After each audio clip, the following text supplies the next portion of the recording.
नेपाल दर्पणमा साथी जानुका दुवाडीसँगै भोजन र बस्नेतको नमस्कार। नेपाल दर्पण उज्यालो रेडियो नेटवर्क काठमाडौँमा 90 मेगाहर्जसँगै देशभरि विभिन्न एफएम स्टेशनहरूबाट तथा मोबाइल एप्लिकेसन र अनलाइनबाट संसारभर एकसाथ प्रसारण भइरहेको छ। नेपाल दर्पण सुरु गरौँ मुख्य खबरका शीर्षकहरूबाट। पछिल्लो 24 घण्टामा 3553 जनामा कोरोना भाइरसको संक्रमण पुष्टि। 4 महिनामै दिइने बुस्टर डोजले रोग प्रतिरोधी क्षमतामा असर पार्न सक्ने। सरकार अनावश्यक लकडाउन गर्ने पक्षमा नरहेको स्वास्थ्य मन्त्री खतिवडाको भनाई। अब हामी आत्तिएर मात्तिएर लकडाउन नै समाधान हो भन्ने पक्षमा छैनौं। गएको साउनदेखि मङ्सिरसम्ममा मूल्य वृद्धि 7% नाघ्यो। पोहोरको तुलनामा रेमिटेन्स झण्डै 7% कमी। अर्थतन्त्रका धेरैजसो सूचकहरू निराशाजनक। विद्युतीय राहदानी बनाउन धेरै थरी झन्झट खेप्नु परेको सेवाग्राहीको गुनासो। अव्यवस्थित भिड र प्रक्रियागत झन्झटले थुप्रै दिन धाउनु परेको भनाई। 3-4 चोटि भइसक्यो नि त। अब यता जाऊ आऊ, अस्ति शुक्रबार 2-3 जना आयो गयो। पहिला त यति लाग्दैन थियो। यो पासपोर्टले के गर्यो थाहा नै भएन। दक्षिण अस्ट्रेलियामा आज झण्डै 60 वर्ष यताको धेरै तापक्रम मापन। तापक्रम 50 डिग्री सेल्सियस नागेपछि माडी र रोबनमा चेतावनी जारी। र प्रधानमन्त्री कप क्रिकेटमा आज 3 खेल सम्पन्न। सुदूरपश्चिम लुम्बिनी र एपीएफको जित। मैदान हिलो भएकाले प्रदेश नम्बर 1 र आर्मीको खेल हुन सकेन। हेलो रेडियो नेटवर्कबाट प्रसारण भइरहेको नेपाल दर्पणमा अब सुनौ पूरा खबर। पछिल्लो 24 घण्टामा 3553 जनामा कोरोना भाइरसको संक्रमण पुष्टि भएको छ। पीसीआर र एन्टिजेन गरी 15081 जनाको नमुना परीक्षण गर्दा 3553 जनामा कोरोना भाइरसको संक्रमण पुष्टि भएको स्वास्थ्य तथा जनसङ्ख्या मन्त्रालयले जनाएको छ। यस्तै पछिल्लो 24 घण्टामा 271 जना निको भएका छन्। थप 1 जना सहित कोरोना संक्रमणका कारण ज्यान गुमाउनेको संख्या 11610 जना पुगेको छ। अहिले नेपालमा 14340 जना सक्रिय संक्रमित छन्। यसैबीच पछिल्लो 24 घण्टामा 3,56,004 जनाले कोरोना विरुद्धको खोप लगाएका छन्। यसैबीच प्रधानमन्त्री शेरबहादुर देउवाले दोस्रो पटक गर्नुभएको पीसीआर परीक्षणमा पनि कोरोना रिपोर्ट नेगेटिभ आएको छ। माओवादी केन्द्रका अध्यक्ष पुष्पकमल दाहाल प्रचण्डलाई कोरोना भएपछि प्रधानमन्त्री देउवा क्वारेन्टिनमा बसेर यसअघि पनि कोरोना परीक्षण गराउनु भएको थियो। यसैबीच स्वास्थ्य तथा जनसङ्ख्या मन्त्री विरोध खतिवडाले सरकार अनावश्यक लकडाउन गर्ने पक्षमा नरहेको बताउनु भएको छ। कीर्तिपुर अस्पतालमा आयोजित कार्यक्रममा मन्त्री खतिवडाले यसअघि अरू देशहरूको कुरा सुनेर लकडाउन गरे पनि अब आवश्यक ठाउँ हेरेर मात्रै लकडाउन गरिने बताउनु भएको हो। उहाँले यसअघिका लकडाउनले देशको आर्थिक, सामाजिक र शैक्षिक क्षेत्रमा धेरै असर गरेको भन्दै अब लकडाउन नै समाधान हो भन्ने किसिमबाट सरकार नजाने बताउनु भयो। सुरुका बेलामा हामीलाई यसको आतंक बढी भएको हुनाले एउटा दुईटा लक्षण देख्दा पनि हत्त नपत्त यसको उपचार लकडाउन भनेर हामीले जति जाने थियो त्यति गर्यौं। त्यसले मृत्यु दरलाई 2-4 जनाको घटायो होला भन्ने अनुमान गर्न सकिएला। तर त्यसले परेको शैक्षिक क्षेत्रको क्षति, औद्योगिक क्षेत्रको क्षति, राजस्वको क्षति, त्यो राजस्वले देशमा गर्नुपर्ने अनेकौं सामाजिक क्षेत्रका कामहरूलाई पुगेको क्षति भयावह ढङ्गले चाहिँ राष्ट्रले क्षति बिहोर्न परिरहेछ। त्यसकारणले अब हामी आत्तिएर मात्तिएर लकडाउन नै समाधान हो भन्ने पक्षमा छैनौं। मन्त्री खतिवडाले कोरोनाको तेस्रो भेरिएन्टबाट बस्न होसियार रहनुपर्ने भन्दै मास्क र सेनिटाइजर अनिवार्य प्रयोग गर्न आग्रह गर्नुभयो। उहाँले कोरोना विरुद्धको खोप लगाउन बाँकी रहेकाहरूले नजिकको खोप केन्द्रमा गएर खोप लगाउन पनि आग्रह गर्नुभयो। यसैबीच स्वास्थ्य तथा जनसङ्ख्या मन्त्रालयले कोरोना भाइरसको संक्रमण बढ्न थालेपछि स्वास्थ्य संस्थामा दरबन्दी अनुसारको जनशक्ति व्यवस्थापन गर्ने निर्णय गरेको छ। मन्त्रालयले सबै शिक्षण अस्पताल, प्रतिष्ठान, अस्पताल र प्रयोगशालालाई दरबन्दी अनुसार जनशक्तिको व्यवस्थापन र करारमा लिएका जनशक्तिको अवधि 3 महिना थप गर्ने निर्णय गरेको मन्त्रालयका सहप्रवक्ता डाक्टर समीर कुमार अधिकारीले जानकारी दिनुभयो। यसैबीच सञ्चार तथा सूचना प्रविधि मन्त्री एवं सरकारका प्रवक्ता ज्ञानेन्द्र बहादुर कार्कीले कोरोना महामारी नियन्त्रणका लागि सरकारका सबै संयन्त्र परिचालन गरेको बताउनु भएको छ। पछिल्ला केही दिनदेखि कोरोना संक्रमण बढेको भन्दै प्रवक्ता कार्कीले नागरिकको जीवन रक्षाका लागि सरकार प्रतिबद्ध रहेको समेत बताउनु भएको छ। यस्तै उहाँले कोरोना विरुद्धको खोप अभियानलाई तीव्र बनाएको पनि फेसबुक मार्फत जानकारी दिनुभएको छ। उहाँले कोरोना रोकथामका लागि स्वास्थ्य मापदण्ड अपनाउन सबैलाई आग्रह गर्नुभएको छ। यसैबीच कोरोना भाइरसको ओमिक्रोन भेरिएन्ट विशेष गरी खोप नलगाएका व्यक्तिहरूका लागि खतरनाक भाइरस भएको विश्व स्वास्थ्य संगठन WHO का महानिर्देशक टेड्रोस अधानम ग्रेभेयससले बताउनु भएको छ। ओमिक्रोन डेल्टा भन्दा कम गम्भीर भाइरस भए पनि यसले विशेष गरी खोप नलगाएकाहरूका लागि भने यो खतरनाक नै हुने बताउनु भएको हो। पत्रकार सम्मेलनमा उहाँले ओमिक्रोनको संक्रमण दर तीव्र रहेको र सबैतिर फैलिएकाले सतर्क रहन समेत आग्रह गर्नु भएको छ। यसैबीच कोरोना भाइरस विरुद्धको खोप 4 महिनामै बुस्टर डोजका रूपमा दिँदा रोग प्रतिरोधी क्षमतामा असर पार्न सक्ने युरोपेली स्वास्थ्य निकायले जनाएको छ। छोटो समयको अन्तरमा धेरै बुस्टर डोज दिँदा मानिसको शरीरमा रोग प्रतिरोधात्मक क्षमतामा गम्भीर असर गर्ने युरोपेली संघ अन्तर्गतको स्वास्थ्य सम्बन्धी नियामक निकायले चेतावनी दिएको हो। युरोपेली मेडिकल नियामक निकायले लामो समयको अन्तर पारेर मात्रै बुस्टर डोज दिन सम्बन्धित देशलाई अनुरोध गरेको छ।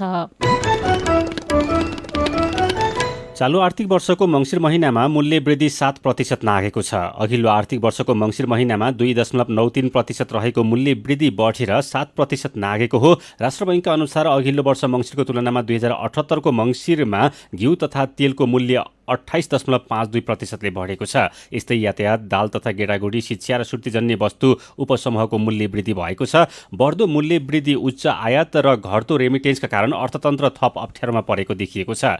चालु आर्थिक वर्षको 5 महिना अर्थात् मङ्सिरसम्ममा रेमिटेन्स 6.8%ले घटेको छ। मङ्सिरसम्म 3 खर्ब 88 अर्ब 58 करोड रेमिटेन्स भित्रिएको राष्ट्र बैङ्कले जनाएको छ। कार्तिकमा रेमिटेन्स वृद्धि दर 7.5% घटेकोमा मङ्सिरमा केही सुधार देखिएको हो। मङ्सिरसम्ममा देशको सुधारान्तर स्थिति अर्थात् भित्रिने र बाहिरिने रकम बीचको अन्तर 1 खर्ब 95 अर्ब घाटामा गएको छ। अघिल्लो वर्षको मङ्सिरसम्म 1 खर्ब 6 अर्बले बचतमा रहेको थियो। यस्तै देशको चालु खाता घाटा 3 खर्ब नागेको छ। गएको वर्षको मङ्सिरसम्ममा 19 करोड 66 लाख मात्रै घाटा थियो। साउनदेखि मङ्सिरसम्मको 5 महिनामा विदेशी मुद्राको सञ्चिति 1 अर्ब 72 करोड डलरले घटेको छ। मङ्सिरसम्म 8 खर्ब 38 अर्ब 41 करोडको वस्तु आयात भएको छ। निर्यात भने 1 खर्ब 2 अर्ब 92 करोड मात्रै रहेकोले 5 महिनामा व्यापार घाटा 7 खर्ब 35 अर्ब पुगेको छ। शिक्षा, विज्ञान तथा प्रविधि मन्त्री देवेन्द्र पौडेलले विद्यार्थीहरूबाट जथाभावी शुल्क लिएको पाइएमा कारबाही गर्ने बताउनु भएको छ। चिकित्सा शिक्षाका विद्यार्थीहरूमाथि भएको अनियमितताको बारेमा विभिन्न राजनीतिक दलका विद्यार्थी संगठनहरूले बुझाएको ज्ञापन पत्र बुझ्दै मन्त्री पौडेलले कसैको धम्की, घुर्की र दबाव सरकारलाई मान्ने नहुने बताउनु भएको हो। उहाँले कुनै पनि शक्तिले केन्द्रमा धाएर वा सरकारलाई दबाव दिएर कानून विपरीतका काम गरे मन्त्रालयले छुट नदिने बताउनुभयो। कुनै पनि माफिया सङ्घबाट राज्य डराउँदैन। राज्यले कानुनको पालना गर्ने हो, कानुन हेर्ने हो। कानुन सम्मत छ कि छैन त्यसलाई चाहिँ भेरिफाई गर्ने र कानुन सम्मत छैन भनेदेखि कारबाहीको प्रक्रियाभित्र अगाडि बढ्ने हो। कुनै पनि प्रकारको शक्ति केन्द्रमा धाएर वा प्रेसर दिएर कानुन विपरीत कामलाई छोड दिन सकिँदैन। उहाँले सम्बन्धित विश्वविद्यालयका प्रतिनिधिलाई बोलाएर समस्याको समाधानमा लाग्ने बताउनुभयो।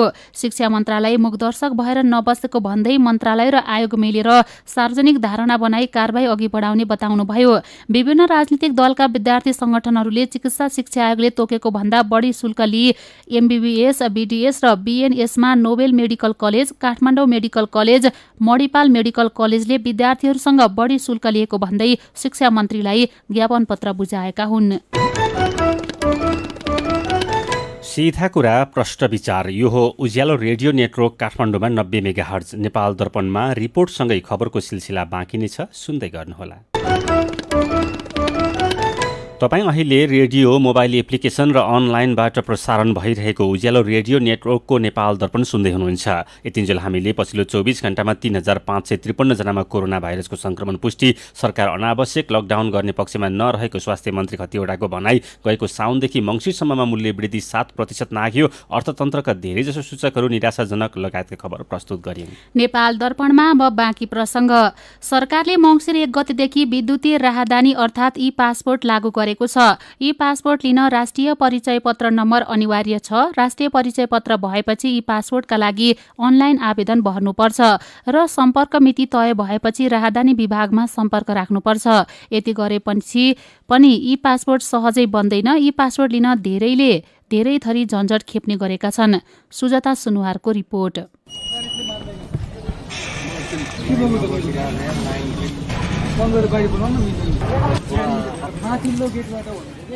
काठमाडौँको त्रिपुरेश्वरमा रहेको राहदानी विभागमा विद्युतीय राहदानी अर्थात् ई पासपोर्ट बनाउनेको दिनहुँ घुइँचो लाग्छ।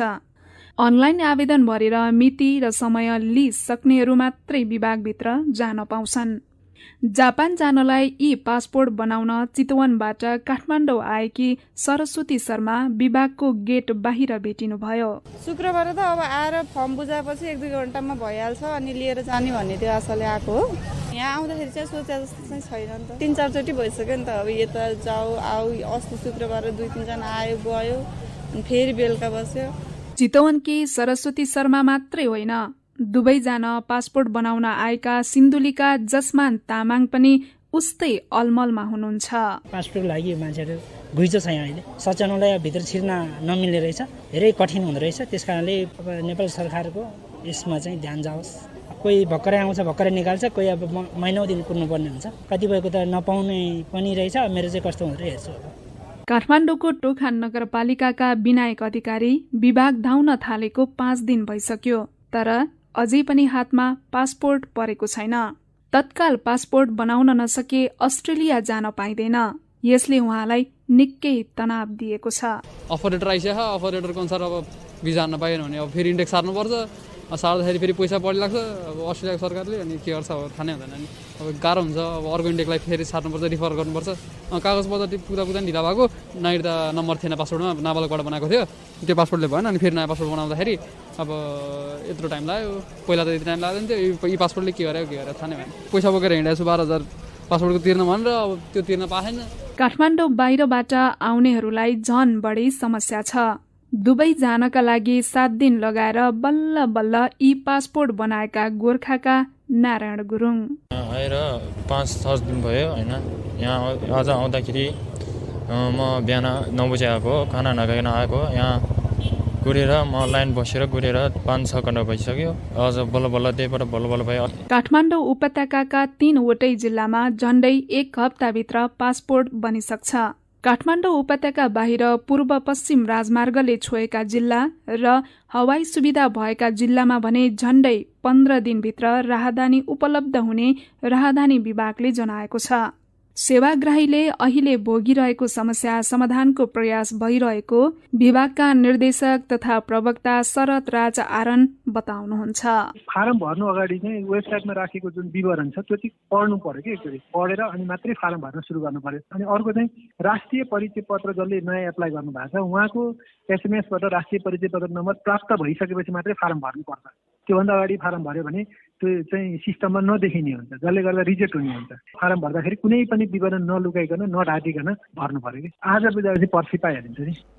रिपोर्टपछि खबरकै सिलसिला। सरकारले अबको 1.5 महिनाभित्रमा निजी क्षेत्रलाई विदेशमा विद्युत व्यापारको अनुमति दिने भएको छ। ऊर्जा जलस्रोत तथा सिंचाई मन्त्री पम्फा भूषालले निजी क्षेत्रलाई विद्युत व्यापारको अनुमति दिने सम्बन्धी कार्यविधि तयारी गरिरहेको भन्दै अबको 1 देखि 1.5 महिनाभित्र काम सम्पन्न हुने बताउनुभयो। नेपाल उद्योग परिसङ्घका अध्यक्ष विष्णु कुमार अग्रवाल सहितको प्रतिनिधि मण्डलसँग आज भएको भेटमा ऊर्जा मन्त्री भूषालले अन्तर्देशीय विद्युत व्यापारमा निजी क्षेत्रलाई अग्रसर गर्ने सोचसहित कार्यविधि तयार भइरहेको जानकारी दिनुभयो। सरकारले अन्तर्राष्ट्रिय बजारमा निजी क्षेत्रले सिधै विद्युत बिक्री गर्न सक्ने गरी कार्यविधि तयार गर्ने उहाँले जानकारी दिनुभयो। संस्कृति पर्यटन तथा नागरिक उड्डयन मन्त्रालयले खाडी देशमा काम गर्ने नेपाली श्रमिकको हवाई उद्धार गर्न गरिएको चार्टर उडानमा भएको भनिएको अनियमितताका विषयमा छानबिन गर्न समिति गठन गरेको छ। कोरोना महामारीका बेला खाडीमा कार्यरत नेपाली श्रमिकको हवाई उद्धार गर्न गरिएको चार्टर उडानमा भएको भनिएको अनियमितताका विषयमा छानबिन गर्न मन्त्रालयका सहसचिव होम प्रसाद लुइटेलको संयोजकत्वमा 3 सदस्यीय छानबिन समिति गठन गरिएको हो। आज गठन भएको समितिले भोलिदेखि काम थाल्ने संयोजक लुइटेलले बताउनुभयो। समितिले 10 दिनभित्रमा प्रतिवेदन पेश गर्न समय तोकिएको छ। प्रधानमन्त्री शेरबहादुर देउवाको नेतृत्वमा गठबन्धन सरकार बनेको 6 महिना पूरा भएको छ। गएको असार 29 गते प्रधानमन्त्रीमा नियुक्त हुनुभएका देउवाको 6 महिने कार्यकालमा देखिने र सम्झन लायक खासै काम हुन नसकेको भन्दै आलोचना भइरहेको छ। देउवालाई मन्त्री परिषद विस्तार गर्ने 3 महिना लाग्यो। त्यसपछि 3 महिना प्रधानमन्त्री देउवा सरकारको कामभन्दा पार्टी काममै व्यस्त देखिनुभयो। पार्टी महाधिवेशन सकिए पनि प्रधानमन्त्रीको कार्यशैली सुध्रन नसकेको काङ्ग्रेसकै नेताहरू बताउँछन्। कोरोना संक्रमण फेरि बढ्न थाले पनि महामारी नियन्त्रणमा सरकारले प्रभावकारी योजना बनाउन सकेको छैन। खोप हुँदा समेत खोप अभियान सुस्त छ। दादिङमा सडक खन्ने क्रममा पहिरो जाँदा बेपत्ता भएकाहरूको अवस्था अझै थाहा हुन सकेको छैन। खोजीका लागि प्रहरी निरीक्षकको नेतृत्वमा 10 जनाको टोली घटनास्थलमा पुगेर दिउँसोदेखि खोजी सुरु गरे पनि मौसम खराब हुँदा समस्या भएको छ। बिहान 7:30 बजे रूबीभ्याली गाउँपालिका वडा नम्बर 1 मा खसेको पहिरोले सडक खनिरहेको डोजर सहित डोजर चालक काभ्रे घर भएका आकाश तामाङ, सहचालक राजु तामाङ र सडक निर्माण समितिका सदस्य स्थानीय अनिस तामाङ बेपत्ता हुनुभएको छ। सीधा कुरा प्रश्न विचार। यो हो उज्यालो रेडियो नेटवर्क काठमाडौँमा 90 मेगाहर्ज। नेपाल दर्पणमा मेरो पनि भन्नु छ सँगै खबरको सिलसिला बाँकी नै छ, सुन्दै गर्नुहोला। विभिन्न रेडियो स्टेशनबाट मेचीदेखि महाकालीसम्म र मोबाइल एप्लिकेसन तथा अनलाइनबाट संसारभरि एकसाथ प्रसारण भइरहेको नेपाल दर्पणमा तपाईँलाई फेरि स्वागत छ। अब बाँकी खबर। शेयर बजार परिसूचक नेप्से आज 54 अङ्कले बढेको छ। हिजो 30 अङ्कले घटेको नेप्से आज 54.12 अङ्कले बढेर 2857.75 बिन्दुमा पुगेको छ। आज 224 वटा कम्पनीको 1 करोड 18 लाख किता शेयर 6 अर्ब 66 करोड रुपैयाँमा कारोबार भएको छ। शङ्खसभाको भोटखोला गाउँपालिका वडा नम्बर 2 लिङ्गमबाट हेलिकप्टर मार्फत सुत्केरीको उद्धार गरिएको छ। 28 वर्षकी चिप याङजम भोटेको राष्ट्रपति महिला उत्थान कार्यक्रम अन्तर्गत उद्धार गरेर काठमाडौँको थापाथली प्रसुति गृहमा पठाएको प्रमुख जिल्ला अधिकारी नुर हरि खतिवडाले जानकारी दिनुभयो। लमजुङमा वर्षेनी वन डढेलोका घटना बढ्दै गएको छ। गएको 2068 देखि 2077 सम्मको अवस्थालाई हेर्दा वर्षेनी वन डढेलोका घटना बढ्दै गएको डिभिजन वन कार्यालय लमजुङले जनाएको छ। सबैभन्दा धेरै मस्र्याङदी गाउँपालिका, दोर्दी गाउँपालिका र दुधपोखरी गाउँपालिका क्षेत्रका वनमा डढेलो लागेको डिभिजन वन कार्यालय लमजुङका प्रमुख एवं डिभिजन वन अधिकृत पूर्णेश्वर सुवेदीले जानकारी दिनुभयो। कोरोनाको तेस्रो लहर सुरु हुँदा समेत अल्पसंख्यक समुदायका रूपमा रहेका चेपाङ समुदायले कहीँ जान नपर्ने भन्दै खोप लगाउन नमानेका राप्ती नगरपालिकाको स्वास्थ्य शाखा प्रमुख दीपक भण्डारीले बताउनुभयो। मेरो पनि भन्नु छ।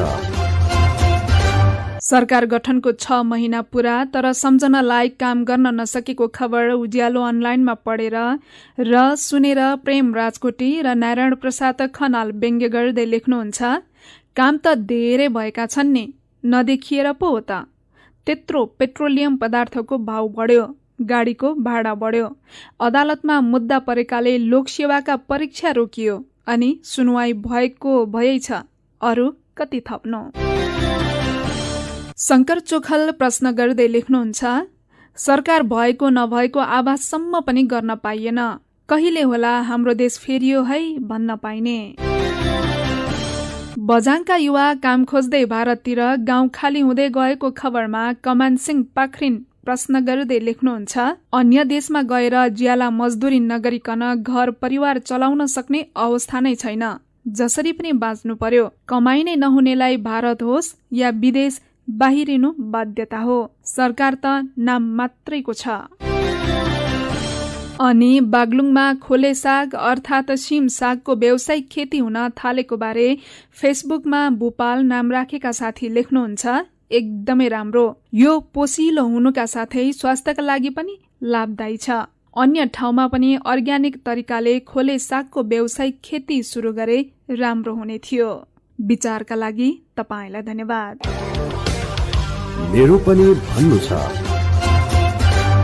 मेरो पनि भन्नु छ प्रस्तुत गर्दै हुनुहुन्थ्यो साथी सुजता सुनुवार। नेपाल दर्पणमा अब विदेशको खबर। दक्षिण अस्ट्रेलियामा आज झण्डै 60 वर्ष यताको धेरै तापक्रम मापन भएको छ। आज मार्डी र रोबनमा 50.7 डिग्री सेल्सियस तापक्रम मापन भएको बीबीसीले जनाएको छ। योभन्दा अगाडि सन् 1962 पनि त्यहाँ 50.7 डिग्री सेल्सियस तापक्रम मापन गरिएको थियो।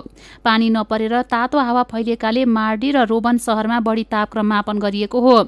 तापक्रम बढेपछि मानिसहरूलाई घरभित्रै बस्न भनिएको छ। बाहिर निस्कन परेमा शीतल छायामा बस्न र शीतल झोलिलो पदार्थ खानका लागि भनिएको छ। अस्ट्रेलियाको विभिन्न ठाउँमा डढेलो फैलिनुका साथै जलवायु परिवर्तनका असरका कारण गर्मी बढेको विज्ञले बताएका छन्। अहिले पनि मार्गेट नदी आसपासको 6000 हेक्टर क्षेत्रफलमा रहेको जंगलमा डढेलो लागिरहेको छ। त्यस आसपासको क्षेत्रमा पानी कम मात्रै पर्ने गरेको छ। स्थानीय सञ्चार माध्यमका अनुसार अस्ट्रेलियाको अहिलेको औसत तापक्रम 36.5 डिग्री सेल्सियस मापन गरिएको छ। जलवायु परिवर्तनका कारण अस्ट्रेलियामा 1.2 डिग्री सेल्सियसका दरले तापक्रम बढ्दै गएको विज्ञले बताएका छन्। नेपाल दर्पणमा अब केही खेल खबर। प्रधानमन्त्री कप टी20 क्रिकेट प्रतियोगिता अन्तर्गत आज 3वटा खेल भएका छन्। आजका लागि 4वटा खेल तोकिएकोमा मुलपानी मैदानमा बिहान हुन लागेको प्रदेश 1 र आर्मीको खेल भने गए रातिको वर्षाले मैदान हिलो भएकोले हुन सकेन।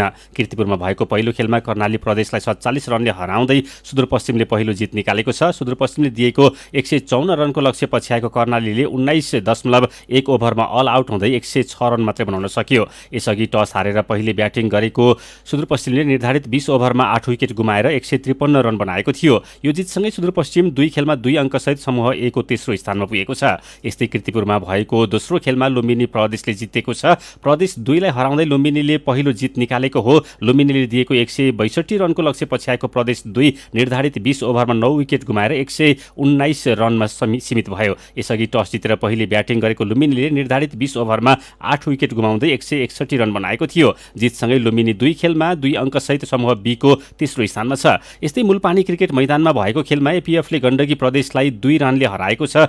93 रनको लक्ष्य पछ्याएको गण्डकीले निर्धारित 20 ओभरमा 7 विकेट गुमाएर मात्र 90 रन बनाउन सक्यो। जितसँगै 3 खेलबाट 6 अङ्क जोडेको एपीएफ समूह B को पहिलो स्थानमा रहेको छ। एपीएफले यसअघि प्रदेश 2 र बागमती प्रदेशलाई पराजित गरेको थियो। गण्डकीको लगातार दोस्रो हार हो।